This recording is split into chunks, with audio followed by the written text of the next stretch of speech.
Hello viewers, I guess video se aina English version the same givani aina Meitei friend aigi Manipuri friend mayam gi tamakta aina Meitei ronda amuka samjabani ado ase universal expo haibadi ocean world ase se Silchar-da lakpani aham mani tawri se ado mi su mayam kaya tilli aina to su imam kaksu challi ahan amasu yingbagi ado seisi handakti Jalpari lai haina sutari ko haibadi mermaid nupina matlab mermaid costume set laga kaino aquarium manungda dance tauba isi tharaga ado yingbai tamakta aiga husband ga ichanupa ga chalubani sigisiga leire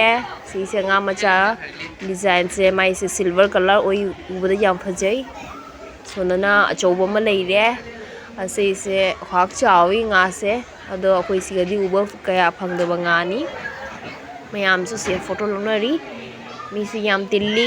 ado karigumba yingba tardi mayam ado sunday chapi ganu sunday se khra mi khra yam tilli changba ngamdi hain tari aduna ai sunday na tabda topana mi chalui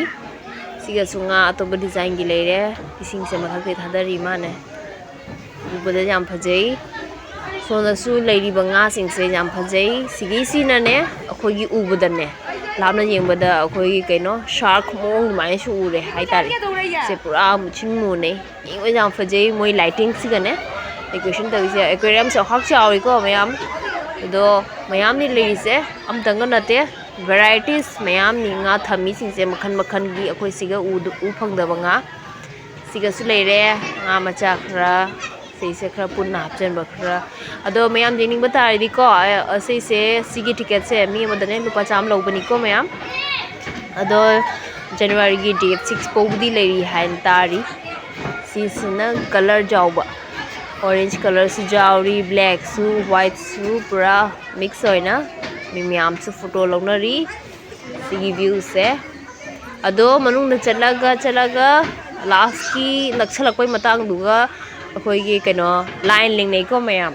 ado isiga dugai du khra ngahak line lepa moi group oin thajaliya ba mi amom tawra thajande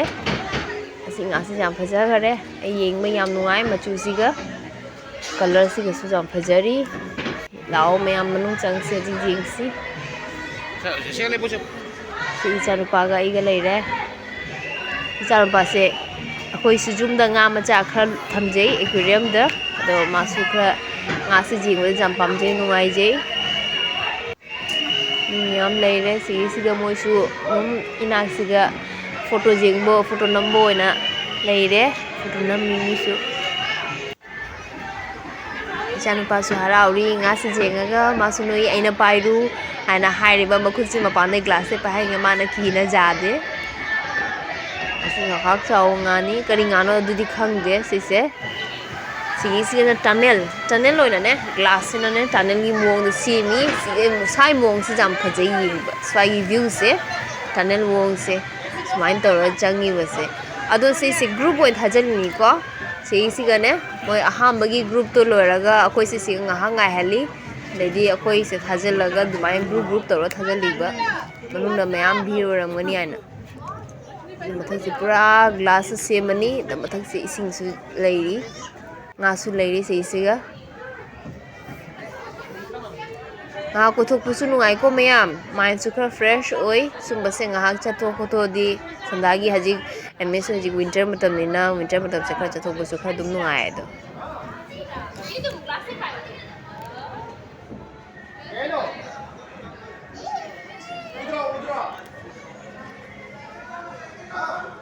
mabuk ai nak to sinu pam khang Meitei am kha kanano khang di video call tawraga mai mi da jingali mane ubro kan su kan na hairi sisia ufang da mi sing su ko to kya jenganing bajawri aduna video call tawra su jengali siga na se sman tawraga line jenga sige gi horani line lengba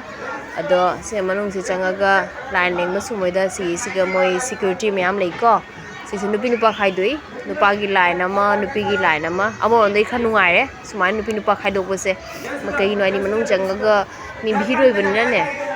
nupa kothon cha da basu koto kya karan to basu mayam jawi dana aduna hane moi safety gi oina ne siga nupi line ama nupa line ama no khaidoi sisi akhoi nga hak line se lepna leirani adugui matungda manungda changa gani duigi mermaid show akhoi jeng phangdoi se hajik lepa hore ima ija se line si manungda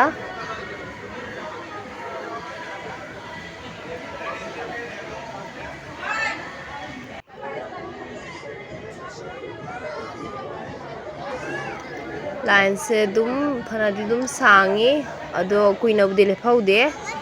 hak lepaga hoi 5 minutes ro mangoni siga leire hajiki jalpari aibedo mase mapanda oxygen lawna leiri nga hak keno se hodi aida manjagoi saba hore sing manu siga background da isei music tharaga matung jagoi sari mayambu hi tauri love sign piri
nupi singsina line na mamang na thange nupa singsin maning da leire ado amor de nungaire smai separate or besina di rajing basu nungaire